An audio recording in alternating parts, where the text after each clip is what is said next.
ನಮಸ್ಕಾರ, BM ಟಿವಿಗೆ ಸ್ವಾಗತ. ನಾನು ಭಾಸ್ಕರ್ ಎಂ.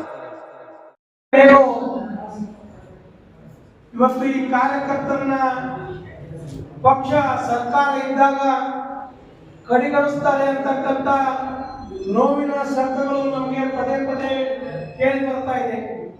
ಇಂಥ ಸಂದರ್ಭದಲ್ಲಿ ನೇರ ನುಡಿಗೆ ಕಾರಣರಾದಂಥ ಶ್ರೀ ಲಾಡ್ ಸಾಹೇಬರು ಪಕ್ಷದ ಹಾಗೂ ಸರ್ಕಾರದ ಸಭೆ ಸಮಾರಂಭಗಳಲ್ಲಿ ಕಾರ್ಯಕರ್ತರ ನೋವುಗಳನ್ನ ಹೇಳಿ ನಿಜವಾಗಿ ಯಾವ ಪಕ್ಷಕ್ಕಾಗಿ ದುಡಿದಿದ್ದಾರೆ ಅಂತವರಿಗೆ ಸರ್ಕಾರ ಇದ್ದಾಗ ಒಳ್ಳೆ ಸ್ಥಾನಮಾನಗಳನ್ನ ಕೊಟ್ಟು ಯುವಕರು ಮತ್ತೆ ಪಕ್ಷಕ್ಕೆ ಬರಬೇಕು ಅಂತಕ್ಕಂಥ ವಿಚಾರ ಬರಬೇಕು. ಆ ರೀತಿ ನಾವು ಕಾರ್ಯಕರ್ತರನ್ನ ಗೌರವಿಸ್ತಕ್ಕಂಥ ಕೆಲಸ ಮಾಡಬೇಕಾಗ್ತದೆ.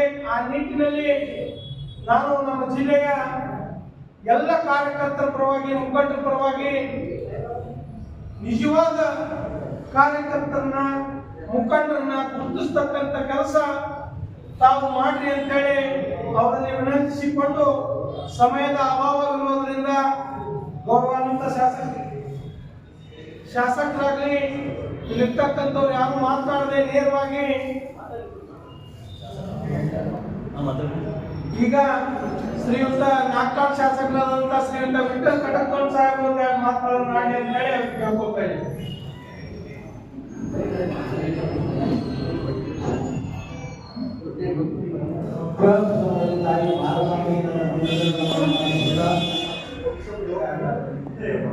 ಈ ಸಭೆಯಲ್ಲಿ ಕೂತಿರತಕ್ಕಂಥ ಯಂಗ್ ಅಂಡ್ ಎನರ್ಜೆಟಿಕ್ ಮಂತ್ರಿ, ಮಾನ್ಯ ಕಾರ್ಮಿಕ ಸಚಿವರಾದಂತಹ ಲಾಡ್ ಅವರೇ, ಜಿಲ್ಲಾ ಅಧ್ಯಕ್ಷರಾದಂತಹ ಅವರೇ, ಸನ್ಮಾನ್ಯ ಶ್ರೀ ಮುಸ್ಲಿಂ ಅವರೇ, ಮೊಗಳೇಶ್ವರ ಅವರೇ, ಅವರಿವರೆಲ್ಲರೂ ವೇದಿಕೆ ಮೇಲೆ ಉಪಸ್ಥಿತರಾದಂತಹ ಪಕ್ಷದ ಕೆಲಸ ಪದಾಧಿಕಾರಿಗಳೇ ಹಾಗೂ ಉಳಿದ ಆಗಮಿಸಿದಂತ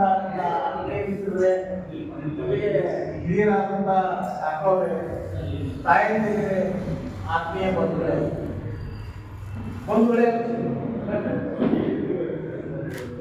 ಇವತ್ತು ಕಾಂಗ್ರೆಸ್ ಸರ್ಕಾರ ಅಧಿಕಾರಕ್ಕೆ ತಮ್ಮೆಲ್ಲರಿಗೂ ಗೊತ್ತೈತಿ. ತಮ್ಮ ಅಪೇಕ್ಷೆ ಏನೈತಿ ಅಂತ ಈಗಾಗಲೇ ಅಧ್ಯಕ್ಷರು ಹೇಳಿದ್ದಾರೆ.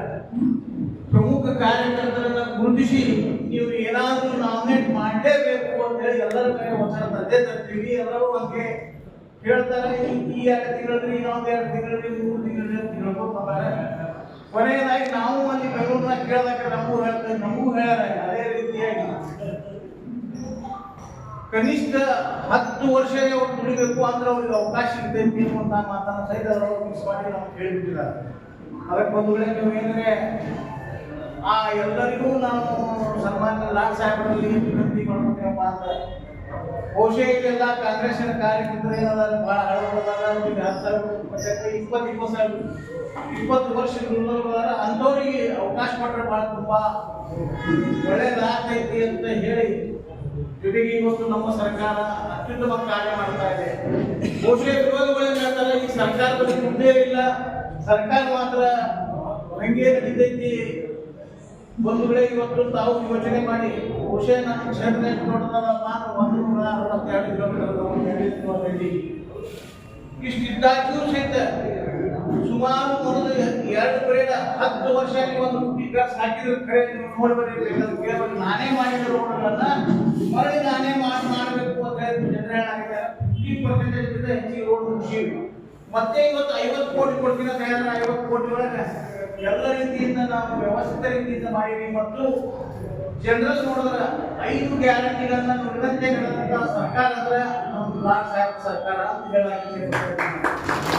ಯಾಕಂದ್ರೆ ಏನು ವಾಗ್ದಾನ ಮಾಡ್ಯಾರ, ಎಲ್ಲ ವಾಗ್ದಾನಗಳು ಮಾಡ್ಯಾರ. ಇನ್ನ ವಿಶೇಷ ಈ ಜಿಲ್ಲೆಯಲ್ಲಿ ಏನು ಸಮಸ್ಯೆ ಅದಪ್ಪ ಅಂದ್ರೆ ನಮ್ಮ ವಿಜಯಪುರ ನಗರದಾಗ ಬಹಳ ದೊಡ್ಡ ಸಮಸ್ಯೆ ಐತಿ. ಅಂದ್ರೆ ಇವತ್ತಲ್ಲಿ ಯೋಗಾಪುರ, ಹಮಾಲ್ ಕಾಲನಿ, ಪಕ್ಕದ ತಾಂಡಗಳು, ಇವೆಲ್ಲ ತಾಂಡಗಳು ಏನದಾವಲ್ಲ, ನಿಮಗೆ ಯಾವುದೂ ಲೋನ್ ಸಿಗಂಗಿಲ್ಲ, ಯಾವುದೇ ರೀತಿಯ ಸೌಲಭ್ಯಗಳಿಲ್ಲ. ಹಾಗಾಗಿ ಸಹಿತ ನೀವು 20 ವರ್ಷ 25 ವರ್ಷ ತಲೆನೇ ಹೋಗ್ಯಾಕ ತಮ್ಮ ಆ ಜಾಗದಲ್ಲಿ ಇದ್ದೀರಿ, ಈ ನಂತರ ನಿಮ್ಗೇನು ಸೌಲಭ್ಯಗಳು ಸಿಗ್ತಾ ಇಲ್ಲ, ಅಂದ್ರೆ ವಿಶೇಷ ಸೌಲಭ್ಯ ಸಿಗ್ತಾ ಇಲ್ಲ. ಆ ಸೌಲಭ್ಯಗಳು ಸಿಗುವ ಸಂಬಂಧ ಇವತ್ತ ಈ ಸ್ವತ್ತು ಮಾಡಿ ನಮ್ಮ ಆಸ್ತಿ ಅಂತ ಹೇಳಿ ನೀವು ಅವ್ರ ಜೊತೆ ಮಾಡಂಗಿಲ್ಲ. ಕಮಿಷನರ್ ಮೊನ್ನೆ ಅದನ್ನ ಎಲ್ಲ ಕಂದಾಯ ಸಚಿವರು ಬಂದಾಗ ಅವ್ರ ಜೊತೆ ಚರ್ಚಿಸಿ ಫೈನಲ್ ಮಾಡಿ ಇವತ್ತು ತಾಂಡ ಇರಲಿ, ಹಟ್ಟಿ ಇರಲಿ, ಯೋಗಾಪುರ ಇರಲಿ, ಹಮಾರ್ ಕಾಲನಿ ಇರಲಿ, ಕಸ್ತೂರ್ ಕಾಲನಿ ಇರಲಿ, ಯಾವುದೇ ಕಾಲನಿಯನ್ನ ನಿಶ್ಚಿತವಾಗಿಯೂ ಅವರಿಗೆ ಆ ಮಾಲಕರಿಗೆ ಹಕ್ಕುಪತ್ರ ಕೊಟ್ಟು ಆ ಜಾಗ ಅವ್ರ ಹೆಸರಲ್ಲೇ ಮಾಡುವಂತ ಕೆಲಸ ಯಾವುದೇ ಸರ್ಕಾರ ಮಾಡ್ಯಾರಪ್ಪ ಅಂದ್ರೆ ಕಾಂಗ್ರೆಸ್ ಸರ್ಕಾರ ಮಾಡ್ಯಾರ. ಕಾಂಗ್ರೆಸ್ ಸರ್ಕಾರ ಅತಂತ್ರ ಇದ್ರೆ ಎಲ್ಲರೂ ಅತಂತ್ರ ಹ್ಯಾಂಗ ನಿಮ್ಮ ಮನ್ಯಾಗ ನಿಮ್ಮ ಮನಿ ನಿಮ್ದು ಅಲ್ಲ ಆಕ್ಚುಲಿ. ಆದ್ರ ಪರಿಸ್ಥಿತಿ ಇಂಥದ್ರೊಳಗ ಅತಂತ್ರಿಗೆ ಹೋಗಲಾಡಿಸಿ ಇವತ್ತಿನ ಸರ್ಕಾರ ನಿಮ್ಮ ಜೊತೆ ಇದೆ. ನಾವು ಯಾವುದೇ ಪರಿಸ್ಥಿತಿಗೆ ಈ ವಿಜಯಪುರ ನಗರವನ್ನು ಹ್ಯಾಂಗ್ ಮಾಡ್ಬೇಕು ಅಂದ್ರೆ ಉದಾರಿ ಇರ್ಲಾರ್ದೆ ನಾವು ಇಲ್ಲ ಅನ್ನೋದು ಮಾಡ್ತೀವಿ ಅಂತ ಹೇಳ್ತಾ, ಜೊತೆಗೆ ಇವತ್ತು ಈ ಸ್ವತ್ತು ಅತ್ಯುತ್ತಮ ಕೆಲಸ ಮಾಡ್ಯಾರ ಕೃಷ್ಣ ಬೈರೇಗೌಡರು ಸರ್, ಬಹಳ ಉತ್ತಮ ಕೆಲಸ ಮಾಡ್ಯಾರ. ಮತ್ತೀಗ ಸಾರ್ವಜನಿಕರು ನಾವು ನಮ್ಮ ಒಕ್ಕಲ್ತನ ಮಾಡುವ ಪರಿಸ್ಥಿತಿ ಆಗಿರ್ತದೆ. ಅಗ್ರಿಕಲ್ಚರ್ ಮಾಡೋರಿಗೆ ಅಂದ್ರೆ ಬಹಳಷ್ಟು ಓದಲಾಕ ಬರಂಗಿಲ್ಲ, ಅವ್ರಿಗೆ ಅವರ ಹೊಲಾನೇ ಮಾಡ್ಯಾರ. ಉದಾಹರಣೆ ಹೇಳ್ಬೇಕಾದ್ರೆ ಇಲ್ಲಿ ಸಾತರಗಾಂವ್ ಅಂತ ಹೇಳಿ ಒಂದು ಊರ ಐತಿ ನಮ್ಮ ಕ್ಷೇತ್ರ, ಸುಮಾರು 100 ಮಂದಿ ಹೊಲಾನೇ ಒಬ್ಬರೇ ಮಾರಿಬಿಟ್ಟಾನ ಪುಣ್ಯಾತ್ಮ. ಅದನ್ನ ಮಾರ್ಲಾಕ ಹ್ಯಾಂಗ್ ಬರ್ತೈತಿ ಅಂತ ಹೇಳಿ ಮೊದಲೇನಾಗ್ತೈತೆ ಅಂದ್ರೆ ಮೊದಲ ಅವ್ನು ಉದಾರಿ ತಗ್ಸಿ, ಸರ್ವೆ ನಂಬರ್ ತಗ್ಸಿ, ಅವ್ನ ಫೋಟೋ ಗಿಟೋ ಏನೋ ಇರ್ತಿಲ್ಲ. ಆ ಟೈಮ್ನಾಗ ಹಿಂದೆ ಉದಾರಿ ಕೇಳೋದು ಕೊಡ್ತಿದ್ರು. ಆದ್ರೆ ಈಗ ಹಂಗೆ ಆಗಲಾರ್ದಂಗ ಇವತ್ತು ಸಾರ್ವಜನಿಕರಿಗಾಗಿಯೇ ರೈತರಿಗಾಗಿ ವಿಶೇಷ ಕಾಳಜಿ ವಹಿಸಿ ರೈತರ ಹೊಲ ಎಲ್ಲಿ ಹೋಗಬಾರ್ದು ಅನ್ನುವಂಥ ಉದ್ದೇಶ ತಗೊಂಡು ಇವತ್ತು ಅದಕ್ಕಾಗಿಯೇ ವಿಶೇಷ ಕಾರ್ಯಕ್ರಮ ರೂಪಿಸ್ಯಾರ. ಜೊತೆಗೆ ಪಾವತಿ ಅಂತ ಪಾವತಿ ಅಂದ್ರೆ ಏನಪ್ಪಾ ಅಂದ್ರೆ ಇವತ್ತು ನಾವು ಮೈತ್ರಾಜು ನನ್ನ ಹೆಸರಲ್ಲೇ 10 ಎಕರೆ 20 ಎಕರೆ ಎಷ್ಟೇ ಆಸ್ತಿ ಇರಲಿ ಎಲ್ಲಾ ಮಕ್ಕಳಿಗೂ ಸಹಿತ ಫೋಟೋ ತೆಗೆದು ಅವ್ರ ಫೋಟೋ ಸಮೇತ ಆ ಕಾರಣ ಹಾಕಿ ನಿಮ್ಮ ಆಸ್ತಿ ನಿಮ್ಮನ್ನು ಮಾಡಿಕೊಟ್ಟಂತ ಸರ್ಕಾರ ಯಾವುದೇ ರೀತಿ ಕಾಂಗ್ರೆಸ್ ಸರ್ಕಾರ ಒಂದು ವೇಳೆ ಅದನ್ನ ಕಾಂಗ್ರೆಸ್ ಏನ್ ಮಾಡ್ಯಾರ ಅಂತ ಮಂದಿ ಕೇಳಿದ್ರೆ ನೀವು ಉತ್ತರ ಹೇಳಬೇಕಂತ ಹೇಳಿ ನನ್ನ ವಿನಂತಿಯನ್ನು ಮಾಡಿ ನಾನು ಮಾತನ್ನು ಮುಗ್ತಾ ಇದ್ದೀನಿ. ಜಯ ಮಾನ್ಯ ಅಧ್ಯಕ್ಷರು ಹೇಳಿದ ಹಾಗೆ ಸಚಿವರು ಅವರು ಅಧಿಕೃತ ಟಿಪಿನಲ್ಲಿ ಹಾಕಿ ಅವರೇ ಕಾರ್ಯಕರ್ತರನ್ನ ಭೇಟಿ ಆಗಬೇಕು ಅನ್ನೋ ಅಪೇಕ್ಷೆ ವಹಿಸಿ ಆ ಒಂದು ಪಕ್ಷದ ಬಗ್ಗೆ ಕಾರ್ಯಕರ್ತರ ಬಗ್ಗೆ ಬಹಳ ದೊಡ್ಡ ಬದ್ಧತೆ ಇಟ್ಕೊಂಡಂತ ನಮ್ಮ ಸಂತೋಷ್ ಲಾಡ್ ಸಾಹೇಬ್ರಿಗೆ ನಾನು ಹೃದಯಪೂರ್ವಕ ಅಭಿನಂದನೆಗಳನ್ನು ಸಲ್ಲಿಸುತ್ತೇನೆ. ಈ ಒಂದು ಕಾರ್ಯಕ್ರಮದಲ್ಲಿ ಉಪಸ್ಥಿತರಿರ್ತಕ್ಕಂಥ ಅವರಿಗೆ ಬಸವನಾಗಿಗೆ ನಾನು ಹೃದಯಪೂರ್ವಕವಾದ ಸ್ವಾಗತವನ್ನು ಕೋರಿ ಮಾನ್ಯ ಜಿಲ್ಲಾಧ್ಯಕ್ಷರು, ಶಾಸಕರು ಮತ್ತು ನಮ್ಮ 2023 ಅಭ್ಯರ್ಥಿಗಳು, ಬ್ಲಾಕ್ ಕಾಂಗ್ರೆಸ್ ಅಧ್ಯಕ್ಷರು, ಎಲ್ಲ ನನ್ನ ವಿವಿಧ ಘಟಕಗಳ ಪದಾಧಿಕಾರಿ ಬಂಧುಗಳೇ, ನಮ್ಮ ಹುಬ್ಬಳ್ಳಿಯ ಮಾಜಿ ಮೇಯರ್ ಆಗಿರ್ತಕ್ಕಂಥ ಅನಿಲ್ ಪಾಟೀಲ್ ಕೂಡ ಆಗಮಿಸಿದ್ದಾರೆ. ಜೊತೆಗೆ ನಮ್ಮ ಮಲ್ಲನಗೌಡರು ಸಾಹೇಬರೊಂದಿಗೆ ಬಂದಂತ ಎಲ್ಲ ಸ್ನೇಹಿತ ಬಂಧುಗಳೇ, ಒಂದು ಮಾತು ಸತ್ಯ ಏನಂದ್ರೆ ನಮ್ಮ ಶಾಸಕರು ಮಾತಾಡುವಾಗ ಹೇಳಿದ್ರು, ಎಷ್ಟೆಲ್ಲ ಸಮಸ್ಯೆಗಳ ಮಧ್ಯ ಗಾಡಿಯಲ್ಲಿ ಬರುವಾಗ ಮಾನ್ಯ ಸಚಿವರು ಕೂಡ ಶಾಸಕರಿಗೆ ನಮ್ಮೆಲ್ಲರಿಗೆ ಹೇಳ್ತಾ ಇದ್ರು, ಗ್ಯಾರಂಟಿ ಅನ್ನೋದೇನಿದೆಯಲ್ಲ ಆ ಗ್ಯಾರಂಟಿಯಿಂದ ಈ ಹಿನ್ನಡೆ ಆಗಿದೆ, ಅಭಿವೃದ್ಧಿ ಆಗ್ತಾ ಇಲ್ಲ ಅನ್ನುವಂತ ಟೀಕೆ ಬಿಜೆಪಿ ಅವರು ಮಾಡ್ತಾ ಇದ್ದಾರೆ. ಆದ್ರೆ ವಾಸ್ತವವನ್ನ ಮಾನ್ಯ ಸಚಿವರು ಏನ್ ಹೇಳಿದ್ರು ಅಂದ್ರೆ, ಯಾವುದೇ ಕಾರಣಕ್ಕೂ ಗ್ಯಾರಂಟಿ ಅನ್ನೋದು ನೊಂದವರ ಅಸಹಾಯಕರ ಪಾಲಿಗೆ ಒಂದು ಕಾಮಧೇನುವಾಗಿದೆ, ಹೀಗಾಗಿ ನಮ್ಮ ಪ್ರಶ್ನೆಗೆ ಯಾವತ್ತೂ ಹೆಚ್ಚಿನ ಅಂತಕ್ಕಂಥ ಮಾತನ್ನ ಹೇಳಿದ್ದಾರೆ. ಅದಕ್ಕೆ ಸರ್ಕಾರದ ಯೋಜನೆಗಳನ್ನ ಜನರ ಮನೆಗೆ ತಲುಪಿಸ್ತಕ್ಕಂಥ ಬಹಳ ದೊಡ್ಡ ಒಂದು ಕೆಲಸವನ್ನ ಸಿದ್ದರಾಮಯ್ಯ ಸಾಹೇಬರ ನೇತೃತ್ವದ ಸರ್ಕಾರದಲ್ಲಿ ನಮ್ಮ ಜಿಲ್ಲೆಯಲ್ಲಿ ಮಾನ್ಯ ಎಂ ಬಿ ಪಾಟೀಲ್ ಸಾಹೇಬರ ನೇತೃತ್ವದಲ್ಲಿ ಒಳ್ಳೆ ಕೆಲಸಗಳು ಆಗ್ತಾ ಇದ್ದಾವೆ. ಮಾನ್ಯ ಸಂತೋಷ್ ಲಾಡ್ ಸರ್ ಹೇಳ್ತಾ ಇದ್ರು, ಏನ್ ಹೇಳ್ತಾ ಇದ್ರು ಅಂದ್ರೆ, ಹೆಚ್ಚು ನೀವು ವಿದ್ಯಾರ್ಥಿಗಳನ್ನ PUC ಹಂತದ ವಿದ್ಯಾರ್ಥಿಗಳು, ಡಿಗ್ರಿ ವಿದ್ಯಾರ್ಥಿಗಳಿಗೆ ವಾಸ್ತವದ ಅರಿವನ್ನ ಮೂಡಿಸುವ ಪ್ರಯತ್ನ ಮಾಡಿ ಅವರಿಗೆ ಆಯಾ ಭಾಗದ ಕ್ಷೇತ್ರದ ಶಾಸಕರು ಅವರನ್ನ ಶೈಕ್ಷಣಿಕವಾಗಿ ಮುಂದೆ ತರ್ತಕ್ಕಂಥ ಪ್ರಯತ್ನ ಮಾಡಿ, ಗುಡಿ ಗುಂಡಾರಗಳಿಗೆ ಕೊಡುವ ಅನುದಾನಕ್ಕಿಂತ ಶಾಲಾ ಕಾಲೇಜುಗಳಿಗೆ ವಿದ್ಯಾರ್ಥಿಗಳಿಗೆ ಮಾಡುವ ರಾಜಕಾರಣದಲ್ಲಿ ಯಾರ್ಯಾರು. ಅದಕ್ಕೆ ಸರ್ ನಾವೆಲ್ಲ ವಿಜಯಪುರ ಜಿಲ್ಲೆಯ ಕಾಂಗ್ರೆಸ್ ಪಕ್ಷದ ಎಲ್ಲ ಕಾರ್ಯಕರ್ತರ ಪರವಾಗಿ ನಿಮ್ಮ ಬದ್ಧತೆಗಾಗಿ, ಯಾಕೆಂದ್ರೆ ನಾನು ಲಾಡ್ ಸಾಹೇಬ್ರನ್ನ ಈ ಒಂದು ಬಾಲ ವಿಕಾಸ್ ಅಕಾಡೆಮಿ ಅಧ್ಯಕ್ಷನಾದ ಮೇಲೆ ಕಾರವಾರ ಜಿಲ್ಲೆಯ ಎಲ್ಲ ಅಧಿಕೃತ ಕಾರ್ಯಕ್ರಮಗಳಲ್ಲಿ ಅವರೊಂದಿಗೆ ಒಡನಾಟದ ಸಂದರ್ಭದಲ್ಲಿ ನೋಡಿದ್ದೇನೆಂದ್ರೆ, ಅವರನ್ನ ಅರಸಿ ಬರುವ ಬರೀ ಧಾರವಾಡ ಜಿಲ್ಲೆ ಮಾತ್ರ ಅಲ್ಲ, ರಾಜ್ಯದ ಮೂಲೆ ಮೂಲೆಯಿಂದ ಬರ್ತಕ್ಕಂಥ ವಿದ್ಯಾರ್ಥಿ ಸಂತೋಷ್ ಲಾಲ್ ಅವರ ಫೌಂಡೇಶನ್ ನಿಂದ ಅವರ ಸಹಾಯ ಹಸ್ತದ ನೆರಳಿನಲ್ಲಿ ನಗನಗತಾ ಹೋಗುವುದನ್ನು ನಾನು ಕಣ್ಣಾರೆ ಕಂಡಿದ್ದೇನೆ. ಮಕ್ಕಳ ಸೇವೆ ಭಗವಂತನ ಸೇವೆ ಸರ್. ಆ ಸೇವೆಯಲ್ಲಿ ಈ ಜಿಲ್ಲೆಯಿಂದ ನನ್ನನ್ನ ಬೋರ್ಡಿಗೆ ಚೇರ್ಮನ್ ಮಾಡಿದ ಮೇಲೆ ನನಗೂ ಕೂಡ ತಾವು ಶಕ್ತಿಯನ್ನು ತುಂಬಿದ್ದೀರಿ. ಬಾಲ ಮಂದಿರದ ಮಕ್ಕಳ ಕಾರ್ಯಕ್ರಮ ಮಾಡಿದಾಗ ಸ್ವತಃ ತಾವು ಬಂದು ಆ ಮಕ್ಕಳೊಂದಿಗೆ ಸಂವಾದ ಮಾಡಿದ್ದೀರಿ. ನಿಮ್ಮ ತಾಯಿ ಹೃದಯಕ್ಕೆ ನಾನು ಮತ್ತೊಮ್ಮೆ ತುಂಬು ಹೃದಯದ ಕೃತಜ್ಞತೆಗಳನ್ನು ಸಲ್ಲಿಸಿ ಇವತ್ತು ಅಸಂಘಟಿತ ಕಾರ್ಮಿಕರ ಬಗ್ಗೆ, ಕಾರ್ಮಿಕರ ಮಕ್ಕಳ ಬಗ್ಗೆ, ಕಾರ್ಮಿಕರು ಎದುರಿಸುತ್ತಿರುವ ಸಮಸ್ಯೆಗಳ ಬಗ್ಗೆ ಬರೀ ತಾವು ಭಾಷಣ ಮಾಡದೇನೆ ಅದಕ್ಕೊಂದು ತಾರ್ಕಿಕ ಅಂತ್ಯ ಕಲ್ಪಿಸಿಕೊಡ್ತಕ್ಕಂಥ, ಅವರ ಕೊರಳ ಧ್ವನಿಯಾಗಿ ಕೆಲಸ ಮಾಡ್ತಕ್ಕಂಥ ಒಬ್ಬ ಭರವಸೆಯ ನಾಯಕರಾಗಿದ್ದೀರಿ. ಈ ನಾಡಿನ ಕಾರ್ಮಿಕರು, ಕಾರ್ಮಿಕರ ಮಕ್ಕಳ ಪರವಾಗಿ ಕೂಡ ನಾನು ತಮಗೆ ತುಂಬು ಹೃದಯದ ಕೃತಜ್ಞತೆಗಳನ್ನು ಸಲ್ಲಿಸ್ತೇನೆ. ಜೊತೆಗೆ ಇವತ್ತು ಏನು ಎಲ್ಲ ಜಿಲ್ಲೆಗಳಲ್ಲಿ ನಮ್ಮ ಕಾಂಗ್ರೆಸ್ ಪಕ್ಷದ ಒಬ್ಬ ಏನಾದರೂ ಸಮಸ್ಯೆಗಳು ಎಲ್ಲಾದರೂ ಕನ್ನಡಿಗರು ಹೋಗಿ ಸಿಕ್ಕಾಕೊಂಡಿದ್ದಾರೆ ಅಂತಂದ್ರೆ ಅಲ್ಲಿ ಮಾನ್ಯ ಮುಖ್ಯಮಂತ್ರಿಗಳು ಸಂತೋಷ್ ಲಾಲ್ ಸರ್ನ ಕಳಿಸಿಕೊಡ್ತಾರೆ. ಅತ್ಯಂತ ಸರಳತೆ, ಸಹೃದಯತೆ ಮತ್ತು ಶ್ರೀಸಾಮಾನ್ಯನ ಬಗೆಗಿನ ಒಲವು ನಿಲುವುಗಳನ್ನ ಅತ್ಯಂತ ಹೃದಯಪೂರ್ವಕವಾಗಿ ಅರ್ಥ ಮಾಡಿಕೊಂಡು ಸ್ಪಂದಿಸುವ ಆ ನಿಮ್ಮ ಹೃದಯವಂತಿಕೆಗೆ ಮತ್ತೊಮ್ಮೆ ನಾನು ಕೃತಜ್ಞತೆಗಳನ್ನು ಸಲ್ಲಿಸಿ ಈ ನಾಡಿನ ಇನ್ನೂ ಎತ್ತರದ ಸ್ಥಾನಕ್ಕೆ ಹೋಗ್ಲಿ. ಬುದ್ಧ ಬಸವ ಅಂಬೇಡ್ಕರ್ ಚಿಂತನೆಗಳು ಈ ಧಾರವಾಡದಲ್ಲಿ, ರಾಜ್ಯದ ಎಲ್ಲ ಜಿಲ್ಲೆಗಳಲ್ಲಿ ನೀವು ಕಾರ್ಯಕ್ರಮ ಮಾಡಿದಿರಿ. ಹಾಗೆ ನಮ್ಮ ಜಿಲ್ಲೆಯಲ್ಲೂ ಅಂಥದ್ದೊಂದು ಕಾರ್ಯಕ್ರಮ ಮಾಡಿ ಯುವಕರ ಹೃದಯದಲ್ಲಿ ಆ ವಿಚಾರಧಾರೆಗಳನ್ನು ಬಿತ್ತಕ್ಕಂಥ ಕೆಲಸ ನಾವೆಲ್ಲ ಮಾಡೋಣ ಅಂತ ಹೇಳಿ ತಮಗೆ ಇವತ್ತು ಉಪಸ್ಥಿತರಿರುವ ನಮ್ಮ ಪಕ್ಷದ ಎಲ್ಲಾ ಮುಖಂಡರಿಗೆ ಕೃತಜ್ಞತೆ ಸಲ್ಲಿಸಿ, ಸರ್ ಇನ್ನೇನಾಗ್ತದೆ, ರಾಜಕಾರಣದಲ್ಲಿ ಆಯಾ ಕ್ಷೇತ್ರದಲ್ಲಿ ಪ್ರಬಲರಾಗಿರುವವರನ್ನ ಗುರುತಿಸಿ ಜಾತಿ ಉಪಜಾತಿಗಳನ್ನ ಪರಿಗಣಿಸಿ ನಾಮಿನೇಷನ್ ಮಾಡತಕ್ಕಂಥ ಕಾಲಘಟ್ಟದಲ್ಲಿ ನಾನು ಒಬ್ಬ ಯುವಕನಾಗಿ ನನಗೆ ಸಾಹೇಬರು, ತಾವು ಜಿಲ್ಲಾಧ್ಯಕ್ಷರು, ಶಾಸಕರು ಗುರುತಿಸಿ ಎಲ್ಲರಿಗೂ ಒಂದು ಗೌರವಯುತವಾದ ಹುದ್ದೆ ಕಲ್ಪಿಸಿಕೊಡಬೇಕು ಅಂತ ಹೇಳಿ ನನ್ನೆಲ್ಲ ಕಾರ್ಯಕರ್ತ ಬಂಧುಗಳ ಪರವಾಗಿ ನಾನು ವಿನಂತಿ ಮಾಡ್ಕೊಳ್ತೀನಿ. ಒಬ್ಬ ಕಾರ್ಯಕರ್ತ ಈಗಾಗಲೇ 2 ವರ್ಷ ಮುಗಿದೋಯ್ತು ಸರ್. ಬೋರ್ಡ್ ಡೈರೆಕ್ಟರ್ಸ್ ಅನ್ನು ಮಾಡಿದ್ರೆ ಆ ವಿಸಿಟಿಂಗ್ ಅಲ್ಲಿ ಯಾರು ಪಕ್ಷದ ಹೆಸರನ್ನು ದುರುಪಯೋಗ ಪಡಿಸಿಕೊಳ್ಳುವ ಕಾರ್ಯಕರ್ತರು ಕಾಂಗ್ರೆಸ್ನಲ್ಲಿ ಇಲ್ಲ. ಸ್ವಾಭಿಮಾನಿ ಕಾರ್ಯಕರ್ತರು ಕಾಂಗ್ರೆಸ್ನಲ್ಲಿದ್ದಾರೆ. ಅವರೊಂದು ಗೌರವಕ್ಕಾಗಿ ಪಕ್ಷದ ಕೆಲಸ ಮಾಡಿರ್ತಾರೆ. ಅವರೆಲ್ಲರಿಗೂ ಅವಕಾಶ ಕಲ್ಪಿಸಿಕೊಡ್ರಿ ಅಂತ ಹೇಳಿ ತಮ್ಮಲ್ಲಿ ನಾನು ಕಳಕಳಿಯಿಂದ ಪ್ರಾರ್ಥಿಸಿ, ಮತ್ತೆ ನೀವು ಬಸವಣ್ಣನಿಗೆ ಬರ್ತಾ ಇರಬೇಕು.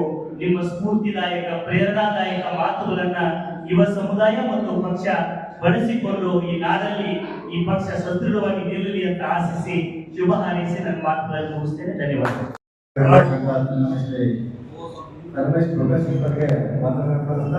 ಈಗ ಈ ಒಂದು ಕಾರ್ಯಕ್ರಮ ನಡೆಸಿ ಸಂತೋಷ್ ಲಾಲ್ ಸಾಹೇಬರ ಮಾತು. ಈ ಒಂದು ನಮ್ಮ ಜಿಲ್ಲಾಧ್ಯಕ್ಷರ ನೇತೃತ್ವದಲ್ಲಿ ನಡೆದಂತ ಕಾರ್ಯಕ್ರಮ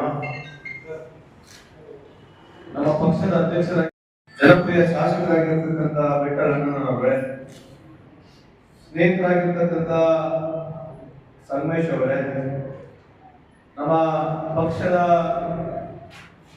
2023 ಇಸ್ವಿನ ಕ್ಯಾಂಡಿಡೇಟ್ ಆಗಿರ್ತಕ್ಕಂಥ ಮುಜೀಬ್ ಅವರೇ, ಈ ಒಂದು ಸಮಾರಂಭದಲ್ಲಿ ಪಾಲ್ಗೊಂಡಿರ್ತಕ್ಕಂಥ ಎಲ್ಲ ನಮ್ಮ ಕಾಂಗ್ರೆಸ್ ಪಕ್ಷದ ಎಲ್ಲ ಅಭಿಮಾನಿಗಳೇ, ನಾನೇನು ಜಾಸ್ತಿ ಮಾತನಾಡಕ್ಕೆ ಹೋಗುದಿಲ್ಲ. ಪಕ್ಷದ ಒಬ್ಬ ಸಾಮಾನ್ಯ ಕಾರ್ಯಕರ್ತನಾಗಿ ನಾನು ಇಲ್ಲಿ ಬಂದಿದ್ದೇನೆ. ಪಕ್ಷ ಒಂದು ನನಗೆ ಅವಕಾಶವನ್ನು ಕೊಟ್ಟಿದೆ. ಅದಕ್ಕೆ ಪಕ್ಷಕ್ಕೂ ಎಲ್ಲ ಮುಖಂಡರುಗಳಿಗೂ ಹಾಗೂ ಕೋಟ್ಯಾಂಶ ಸಂಖ್ಯೆಯಲ್ಲಿ ಇರ್ತಕ್ಕಂಥ ಕಾಂಗ್ರೆಸ್ ಪಕ್ಷದ ಕಾರ್ಯಕರ್ತರ ಒಂದು ಹೋರಾಟದಿಂದ, ಒಂದು ಸಂಘಟನೆಯಿಂದ ಅವ್ರು ಮಾಡಿರ್ತಕ್ಕಂಥ ಕಷ್ಟದ ಆ ಫಲದಿಂದ, ಶ್ರಮದಿಂದ ನಾನು ಇಲ್ಲಿ ಸಚಿವನಾಗಿದ್ದೇನೆ. ಅದಕ್ಕೆ ನಾನು ವೈಯಕ್ತಿಕವಾಗಿ ಎಲ್ಲ ಕಾಂಗ್ರೆಸ್ ಪಕ್ಷದ ಎಲ್ಲ ಕಾರ್ಯಕರ್ತರಿಗೆ ನಾನು ಕೋಟಿ ಪ್ರಣಾಮ ಬಯಸ್ತೇನೆ. ಇವತ್ತು ಏನಾಗಿದೆ ಅಂತಂದ್ರೆ, ನಮ್ಮ ಸರ್ಕಾರ ಬಂದ ನಂತರ ನನ್ನಲ್ಲಿ ಮನವಿ ಇದೆ, ಯಾವತ್ತು ಸಂಖ್ಯೆಗೆ ಹೋಗ್ಬೇಡ್ರಿ ಅಧ್ಯಕ್ಷರೇ. ಒಂದು ಇಡೀ ನಮ್ಮ ಜಿಲ್ಲೆಯಲ್ಲಿ ಕೇವಲ 1000 ಜನ ಇರಲಿ, ಯಾರು ಅಚ್ಚುಕಟ್ಟಾಗಿ ಗಟ್ಟಿಯಾಗಿ ಕಟ್ಟೆ ಮೇಲೆ ನಿಂತ್ಕೊಂಡು ಮಾತನಾಡ್ತಾರೆ ಅಂತವ್ರನ್ನ ನೀವು ಗುರುತಿಸ್ಬೇಕು. ಇತಿಹಾಸವನ್ನು ಗಟ್ಟಿಯಾಗಿ ಕಟ್ಟೆ ಮೇಲೆ ನಿಂತ್ಕೊಂಡು ಮಾತನಾಡ್ತಕ್ಕಂಥ ವ್ಯಕ್ತಿನ ನೀವು ಗುರುತಿಸ್ಬೇಕು. ಯಾರು ಕಟ್ಟೆ ಮೇಲೆ ನಿಂತ್ಕೊಂಡು ಮೈಕೆಲ್ಲ ಮಾತನಾಡ್ತಾರೆ ಅವರು ನಮಗೆ ಮುಂದೆ ಬರ್ತಕ್ಕಂಥ ದಿನಗಳಲ್ಲಿ ಆಶ್ರಯ ಆಗಿರ್ತಾರೆ. ಕಾಂಗ್ರೆಸ್ ಪಕ್ಷದ ಕಾರ್ಯಕ್ರಮ ಮುಗಿಸಲಿಕ್ಕೆ ಯಶಸ್ವಿ ಆಗಲಿ ಕಾರಣ. ಬಹಳಷ್ಟು ಮಾಧ್ಯಮಗಳು, ಕೇಂದ್ರದ ಮಾಧ್ಯಮಗಳು, ಸೆಂಟ್ರಲ್ ಇರ್ತಕ್ಕಂಥ ಮಾಧ್ಯಮಗಳು ನಮಗೆ ಪರವಾಗಿಲ್ಲ. ಆದ್ರೆ ಉದಾಹರಣೆ ಹೇಳ್ಬೇಕಾಗಿದ್ರೆ ನೋಡಿ, ನಾವು ಕೊಡ್ತಕ್ಕಂಥ ದುಡ್ಡು ವರ್ಷಕ್ಕೆ 60,000 ಕೋಟಿ ಇದೆ. ನಾವು ಹೇಳ್ಕೊಳಂಗಿಲ್ಲ 5 ಗ್ಯಾರಂಟಿ 5 ಗ್ಯಾರಂಟಿಯ ಖರ್ಚು 60,000 ಕೋಟಿ. ಅದನ್ನ ಒತ್ತು ಹೇಳ್ಬೇಕು. 60,000 ಕೋಟಿ ವರ್ಷಕ್ಕೆ, 5 ವರ್ಷಕ್ಕೆ 3 ಲಕ್ಷ ಕೋಟಿ ಅಂತ ಒತ್ತು ಹೇಳ್ಬೇಕು. 3 ಲಕ್ಷ ಕೋಟಿ ಇಡೀ ಕರ್ನಾಟಕ ರಾಜ್ಯ ಬಿಟ್ರೆ ಭಾರತ ದೇಶದಲ್ಲಿ 20 ರಾಜ್ಯಗಳಲ್ಲಿ ಬಿಜೆಪಿ ಇದೆ. ಯಾರು ಕೊಡ್ತಾ ಇಲ್ಲ, ಅದನ್ನು ಗಟ್ಟಿಯಾಗಿ ಹೇಳ್ಬೇಕು. ನಾವು 3 ಲಕ್ಷ ಕೋಟಿ ಬಡವರಿಗೆ ಕೊಟ್ರೆ ಉದ್ಯಮಿದಾರರ ಸಾಲ ಸುಮಾರು 16 ಲಕ್ಷ ಕೋಟಿ ಮನ್ನಾ ಆಗೈತೆ. ಯಾರನ್ನ ಗಟ್ಟಿಯಾಗಿ ಹೇಳ್ಬೇಕು ಬೇಡ? ಯಾರು ಹೇಳ್ತೀರಿ? ನೀವು ಗಟ್ಟಿಯಾಗಿ, ನಾವು ಗಟ್ಟಿಯಾಗಿ ಮಾತನಾಡಿದ್ರೆ ಮಾತ್ರ ಜನಕ್ಕೆ ಮುಟ್ಟುತ್ತೆ. ಅವ್ರು ನಮ್ಮ ವಿರುದ್ಧ ದಿನಗಳಿಗೆ ಹೇಳ್ತಾರೆ. ಈ ದೇಶ 11 ವರ್ಷದ ವ್ಯವಸ್ಥೆಯಲ್ಲಿ ದೇಶ ಕೊಳ್ಳಾಡ್ಕೊಂಡು ಹೋಗೈತೆ. ಏನ್ ಉಳಿದಿಲ್ಲ ಈ ದೇಶದಲ್ಲಿ? ಈ ದೇಶ ಲೂಟಿ ಹೊಡ್ಕೊಂಡು ಹೋಗ್ಬಿಟ್ಟ ದೇಶದಲ್ಲಿ ಏನು ಉಳಿದಿಲ್ಲ ಬಿಜೆಪಿ ಅಧಿಕಾರದಲ್ಲಿ. ಅದ್ರ ಬಗ್ಗೆ ನಾವು ಹೇಳಬೇಕು. ದಯಮಾಡಿ ಅಧ್ಯಕ್ಷರಲ್ಲಿ ಮನವಿ ಇದೆ, ನೀವು 3 ತಿಂಗಳು ವರ್ಷಬೇಕಂತ ನಮ್ಮನ್ನು ಕರೆಸ್ಕೊಂಡ್ರೆ ನಾವು ಬರ್ತೀವಿ. ನೀವು ಬರೇ ಕೇವಲ 1,500 ಹುಡುಗರು ರೆಡಿ ಮಾಡಿ ಸಾಕು. ಸಂಖ್ಯೆ ಬಲಕ್ಕೆ ಹೋಗ್ಬೇಡಿ. 10,000 ಸೇರಿದ್ರೆ ನಮಗೆ ಉಪಯೋಗ ಆಗಲ್ಲ. 500 ಹುಡುಗರು ಕಡ್ಡಾಯವಾಗಿ ಕಟ್ಟೆ ಮೇಲೆ ನಿಂತ್ಕೊಂಡು ಮಾತನಾಡ್ತಕ್ಕಂಥ ಹುಡುಗರು ನೀವು ತಯಾರು ಮಾಡ್ರಿ. ಅವಾಗ ಕಾಂಗ್ರೆಸ್ ಗ್ರಾಫ್ ಆಟೋಮೆಟಿಕ್ ಇನ್ನೂ ಜಾಸ್ತಿ ಇರ್ತಕ್ಕಂಥ ಗ್ರಾಫ್ ಜಾಸ್ತಿ ಹೋಗ್ಬೋದು. ಮಾತನಾಡ್ತು ಹೋದ್ರೆ ನನಗೆ ಇನ್ನೊಂದು ತಾಸು ಬೇಕು, ಅದು 2 ತಾಸು ಕೊಟ್ಟು ಮಾತನಾಡ್ತೇನೆ. ಸ್ವಾತಂತ್ರ್ಯ ಪೂರ್ವದಲ್ಲಿ, ಸ್ವಾತಂತ್ರ್ಯ ಆದ ನಂತರ ಇಲ್ಲಿವರೆಗೆ ಈ ದೇಶ ಆಗು ಹೋಗು, ಅಕ್ಕಪಕ್ಕದ ದೇಶ ಎಲ್ಲ ಮಾತನಾಡ್ಬೋದು. ಆದ್ರೆ ಯಾವ ವೇದಿಕೆ ಅಲ್ಲ.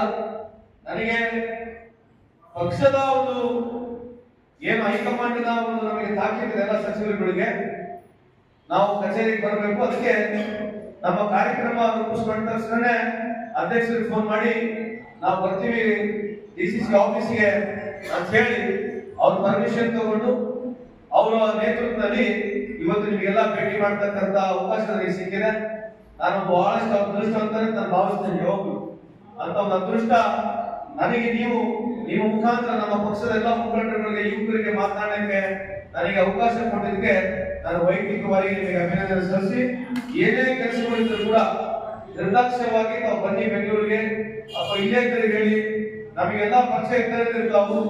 ಏನೇ ಕೆಲಸಗಳಿದ್ರು ಕೂಡ ಇಂಜಲಿದೆ, ದಯಮಾಡಿ ಬನ್ನಿ. ನಾವು ನಿಮ್ಮ ಕೆಲಸಗಳಿಗೆ ಎಷ್ಟಾಗತ್ತಷ್ಟು ಆ ಪ್ರಾಮಾಣಿಕವಾಗಿ ಆ ಕೆಲಸಗಳನ್ನ ಮಾಡಿಕೊಡ್ತೀವಿ ಅಂತ ಈ ಸಂದರ್ಭದಲ್ಲಿ ಹೇಳಿ, ಎಲ್ಲರ ಒತ್ತು ಇದೆ.